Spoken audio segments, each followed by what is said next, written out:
Assalamualaikum warahmatullahi wabarakatuh. Hai semuanya, kali ini aku bersama Ciwai-Ciwai ada di sesi Mahasiswa Berbicara. Yeay.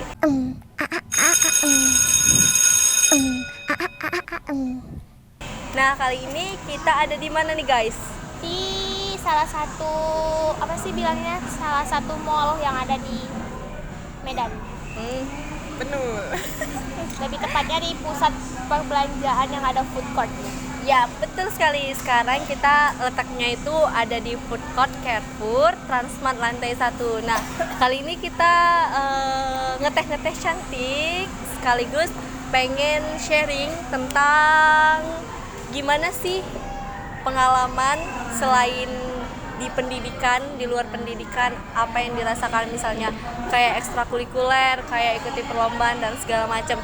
Kebetulan nih, dua orang ciwai di samping aku ini punya pengalaman unik tentang masing-masing pengalaman. Ada yang pernah jadi Duta Bahari Sumatera Utara 2019. Dan ada yang jago bahasa Inggris. Yeay. Dan sering banget gitu kan ikut kegiatan-kegiatan bahasa Inggris. Nah, kan seru nih kita bahas, gimana, langsung aja check it out.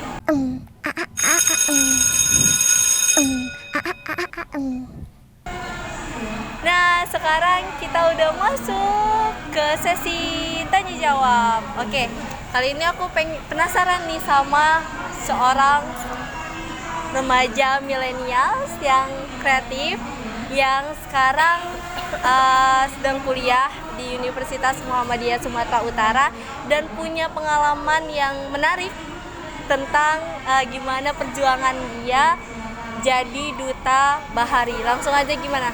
Kira-kira gimana dan siapa sih dia? Di sini belum pada kenal sama Mpi kan. Terlebih dahulu perkenalin karena ada kata-kata yang bilang tak kenal maka tak sayang. Jadi Mpi tuh pengen kalian semua nih, teman-teman millennials itu sayang sama Mpi semua. Perkenalkan, nama saya itu Novi Ramlini Arif. Kalau panggilan dekatnya bisa dipanggil Mpi karena Mpi tuh kata-kata yang kayak gimana sih, aku dan kamu itu dekat gitu loh. Terus kalau bicara tentang kenapa sih Mpi bisa dapat Duta Bahari Sumatera Utara 2019. Saat itu Mpi tahu informasi itu dari Instagram. Tepatnya kakak Mpi juga pernah mengikuti itu. Jadi Mpi coba masukin berkas, daftar online terlebih dahulu. Habis itu masukin berkas. Pertama kali kita harus melakukan riset. Riset itu ke tempat-tempat. Misalnya waktu itu Mpi riset di Sicanang. Itu apa Sicanang? Tembakau. Bukan tembakau cuy. Tempat Sicanang itu yang jadi mangrove Sicanang. Jadi Mpi riset itu, Mpi bangkitkan atau Mpi kembangkan apa sih nilai yang bisa kita ambil dari mangrove itu. Setelah berkas kita ujian tes. Di situ ada ujian tes kesehatan, table manner juga ada, terus kelautan, perikanan, semua yang adat yang ada di Sumatera Utara itu kita tes. Juga kepemimpinan gitu guys. Setelah itu baru kita tes fisik.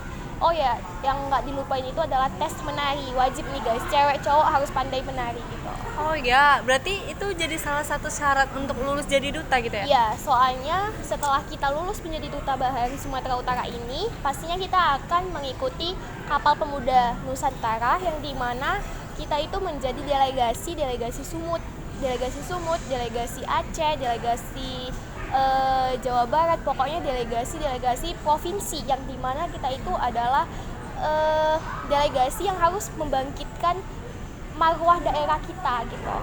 Jadi kita misalnya kayak kemarin itu dari Sumut nih, kita itu nari medley gitu. Ada yang nari Mandailing, ada yang tortor gitu pokoknya. Oke, itu kan prosesnya panjang gitu kan. Itu dari berapa bulan sih prosesnya gitu? Maksudnya proses latihannya Dari atau proses seluruhnya, dari sampai dinyatakan dinobatkan jadi dutanya gitu. Itu kurang lebih kayaknya 1 bulanan ya. Soalnya kan dari kita daftar online terus menunggu lagi kan nggak, sekitar 1 atau 2 bulan gitu. Daftar online dulu baru tes segala macam, udah dinyatakan ini. Mempersiapkannya itu mungkin kalau sekalian dihitung mempersiapkannya itu ada sekitar 2 atau 3 bulanan gitu. Soalnya kan kita tes menari juga, kita tes fisik juga gitu. Oke, jadi udah dinyatakan lulus, dinyatakan jadi duta, pasti kan ada pengalaman menarik gitu. Nah, yang aku denger nih guys, jadi ada satu pengalaman ketika jadi duta, si Empi nih itu selalu makan ikan di kapal. Ya, Terus dia itu dapat ayam karena dia deket sama ABK. kayak ABK-nya gitu. Ceritain gimana sih kayak trik-triknya bisa sampai yang lain makan ikan jadi makan ayam, itu kan menarik gitu. Mana tahu siapa yang ada di kondisi kayak gitu, jadi kayak gini cara pendekatan gitu. Jadi Pi pertama mau ngomong kalau waktu itu piginya sekitar tanggal 30 Agustus dari Sumatera, dari Medan ke Jakarta. Setelah itu di situ kami kayak di karantina gitu. Di karantina atau ibaratnya disitulah kami dikasih materi-materi gitu emang sama orang Kemenporanya. Setelah itu nih guys kan orang ini makan, aku disuruhnya ngomong gimana nih guys.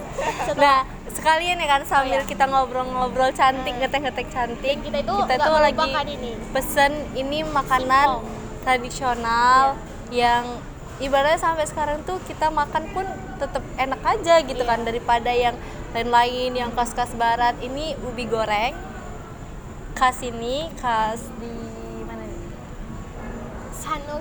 Di Sanur Seafood ada sambalnya juga. Jadi sore-sore ngeteh atau ngopi sambil nikmatin singkong goreng, sambil ngobrol tentang itu tadi, pengalaman di luar pendidikan akademik yang formal gitu. Jadi kita kan perlu tuh menggali diri kita untuk menjadi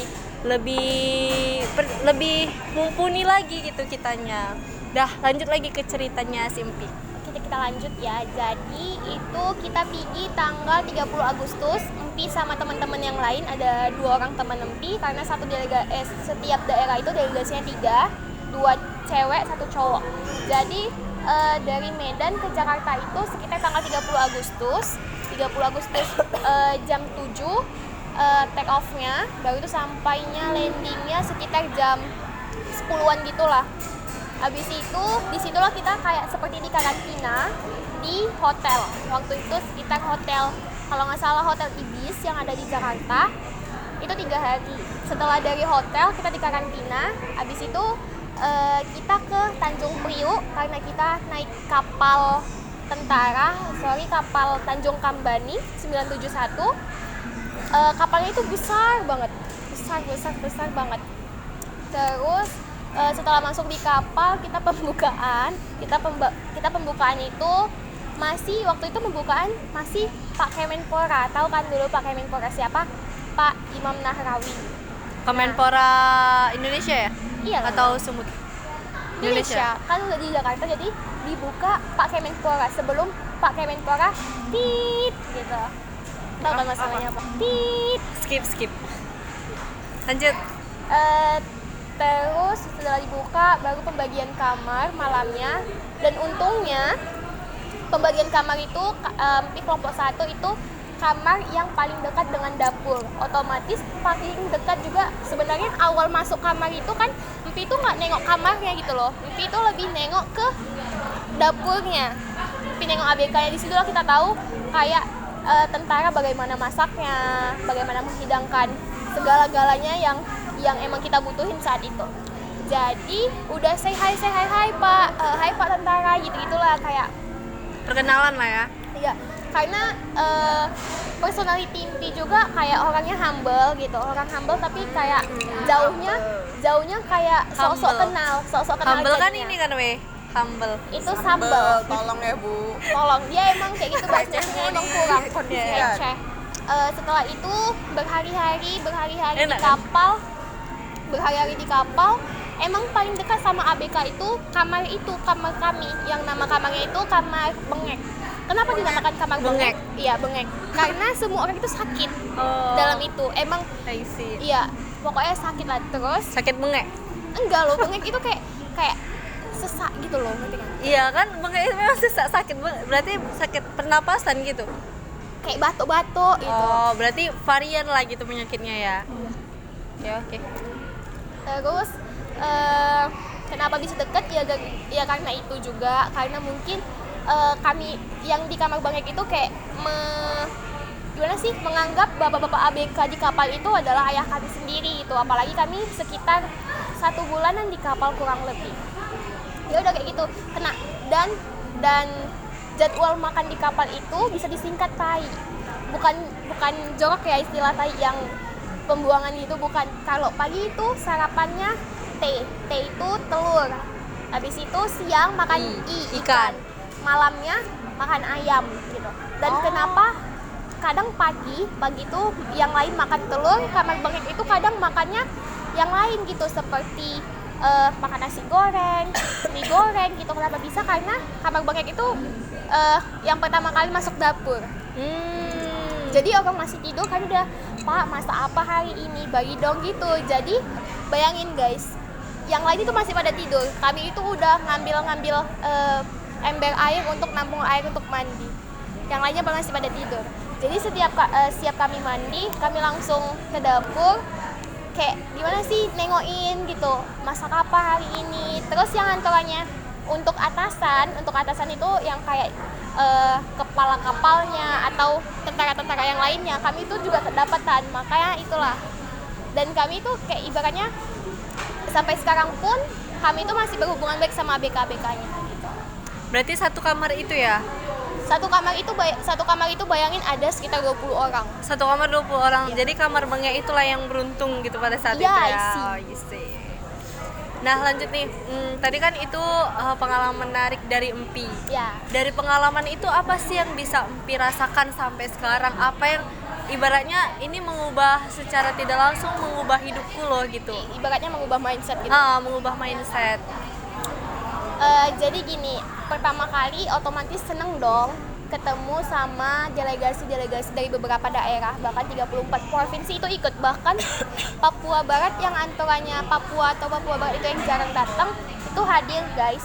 KPN ingat banget sama Bang Goli, pokoknya semualah. Terus yang paling seneng dan masih teringat ini, kita itu tetap harus bersyukur guys, karena sebelum kita mengikuti itu, kita semua masing-masing punya background yang berbeda pastinya. Setelah itu masih ada beban yang dipikul masing-masing. Tapi pas di sana waktu itu ada cerita-cerita juga nih seperti ini, kayak ini kamu masalahnya apa, kamu masalahnya itu. Ternyata masih banyak orang yang punya masalah lebih besar dari kita. Tapi aku nggak tahu kenapa keajaiban itu ada di dia. Dia itu kayak nggak menutupi itu semua. I see. Menutupi itu semua, bahkan kami itu terkejut waktu terakhir dia bicara seperti itu. Oh kayak gitu, padahal dia orangnya yang sangat humoris, ceria. Maka itu bersyukur kali lah gitu. Terus dikasih masukan-masukan karena Empi sama 2 orang, Empi sama 1 laki-laki dari Sulbar itu adik paling bontot ibaratnya. Jadi yang lain udah pada kerja, yang lain udah pada semester berapa, yang lain udah pada mau nikah, lamaran. Kami tuh masih ibaratnya sekolah ya saat sekolah. Ibaratnya udah tamat juga. Tapi SMA. masih status mau beranjak dari sekolah ke lebih tinggi mahasiswa kan. Nah, oke, itu pengalaman dari Empi. Kalau berbicara pengalaman, tidak selalu semua yang tentang nasional, internasional, tapi banyak aktivitas yang secara tidak sadar itu hal-hal positif yang bisa merubah mindset kita, bisa merubah buat kita tuh terus ayo berusaha gitu, ayo berkarya, ayo lebih baik gitu. Nah, di sebelah aku itu mungkin teman-teman udah tahu karena video sebelumnya di mahasiswa berbicara sesi pertama itu udah ada sosok Ciwa yang satu ini. Dia itu mahasiswa di Universitas Muhammadiyah Sumatera Utara, ilmu komunikasi, dan anak IPA yang pindah ke IPS ketika SMA-nya IPA, kuliahnya ambil IPS.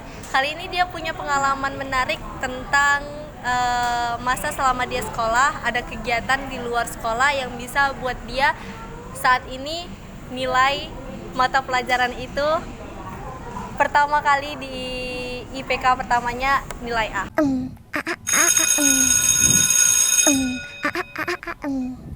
Langsung aja kenalin, di sebelah aku ada Ayesa Salsabila, biasa dipanggil Ayes. Gimana Ayes tentang bahasa Inggris yang ibaratnya udah jadi kegiatan sehari-hari juga kan waktu SMA gitu? Jadi aku masuk bahasa Inggris tuh karena disuruh. Awalnya masuk klub bahasa Inggris di SMA gara-gara dibilang nilai ujiannya bagus, terus disuruh ikut debat bahasa Inggris. Jadi masuk ke sana, dan di sana tuh jumpa orang-orang yang emang lebih pinter lagi. Jadi banyak diajarin juga kayak mana cara debat yang bagus, cara ngomong, cara mengintimidasi lawan dengan bahasa teks muka, habis itu suara juga. Banyak belajar lah dari sana, dari abang-abang dan kakak-kakak yang lebih jago lagi. Nah, satu cerita yang menarik nih dari Ayes, dia pernah beli satu buku. Itu dia teks bahasa Inggris semua isi satu bukunya.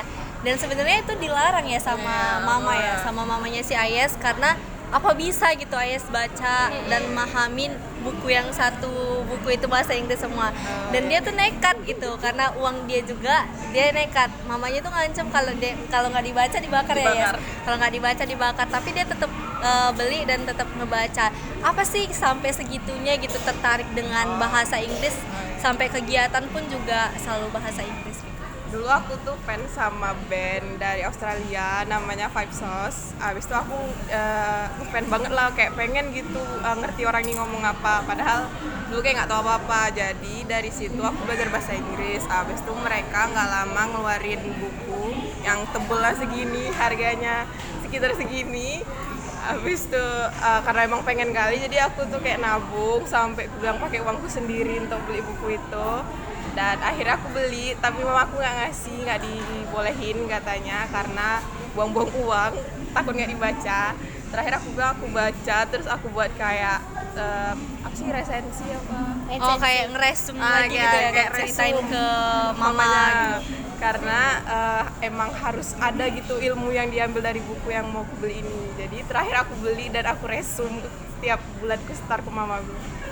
Berarti ini sampai Ayes bisa setidaknya lancar gitu bahasa Inggris, bisa paham apa yang orang Inggris katakan, apa teks buku bahasa Inggris katakan, itu berkat mama juga ya. Karena kalau nggak diancam kayak gitu nggak dibaca dengan bener-bener gitu. Nah, kita udah bincang-bincang nih kan dari duta bahari, terus ke bahasa Inggris. Jadi banyak kegiatan-kegiatan positif yang bisa kita lakukan sebagai millennials kreatif. Nah, selain itu udah pada coba ini kan? Udah pada coba ubinya.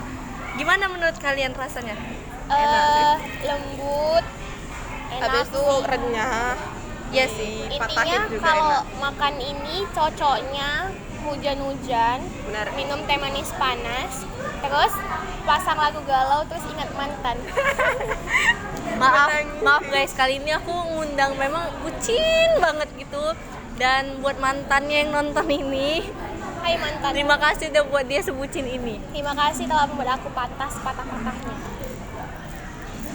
Jadi ini buat apa ya, buat rame-rame gitu enak. Makan ini sambil kayak nostalgia, kayak mana sih pada zaman dulu kolonial, para pahlawan minumnya makannya cuma itu makannya ubi doang. Nah, jadi kalau nginget ubi nih, aku juga punya cerita gitu. Apa itu? Cerita waktu itu aku ikut napak tilas. Oh, napak tilas asik. You know kan. Jadi ya udah, jadi kayak jaraknya tuh jauh gitu. Jadi satu malaman gitu kami jalan dan ada beberapa pos gitu. Jadi setiap pos itu makannya nggak nasi. Cuman dikasih ubi goreng, terus itu pisang rebus sama kacang. Jadi kayak memang betul-betul kami tuh dibuat kayak pahlawan yang sedang berjuang gitu. Nah, jadi pengalaman kayak gitulah yang bikin kita jadi oh kayak gini ya ternyata kehidupan, oh kayak gini ya ternyata masa-masa remaja nggak hanya cuman hura-hura gitu kan. Memang wajar kayak gini, kita makan, kita jalan-jalan, tapi ada satu titik di mana kita harus dapat sesuatu yang bermakna buat hidup kita gitu. Nah, ngomongin tentang kehidupan kalian sendiri, apa sih prinsip ataupun kayak ibaratnya tagline semboyan hidup kalian gitu? Kalau dari Novi gimana? Mungkin masih ingat kata-kata seorang guru Rupi, lebih tepatnya dulu menjadi kepala sekolah di SMA itu. Tapi waktu Pi masuk udah berubah kepala sekolah karena dia dia berubah posisi. Yang diingat dari kata-kata dia itu adalah, keraslah kamu terhadap dirimu, maka dunia akan lunak padamu. Jika kamu lunak terhadap dirimu, maka dunia akan keras kepadamu, kayak gitu. Kalau Ayah sendiri? Aku jangan pernah dengari apapun kata orang, karena kata orang tuh nggak menentukan siapa diri kita sebenarnya. Nah, terakhir kalau dari aku, lakukan apapun yang kalian suka selagi itu bermanfaat dan positif. Jangan pernah takut untuk melakukan hal yang di luar kemampuan kalian, karena itu yang bakal membawa kalian lebih baik lagi.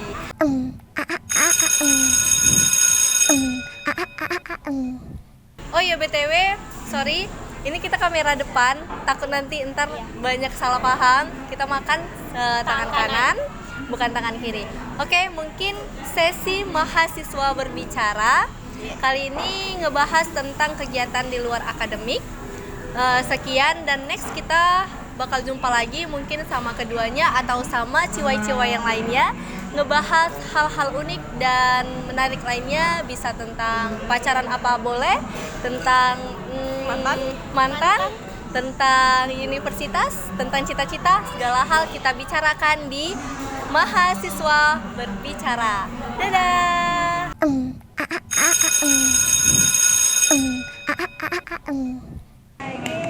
Please jangan goyang ayah semua, dia nggak tahu. Please jangan gitu, tahu. Agak salah lagi.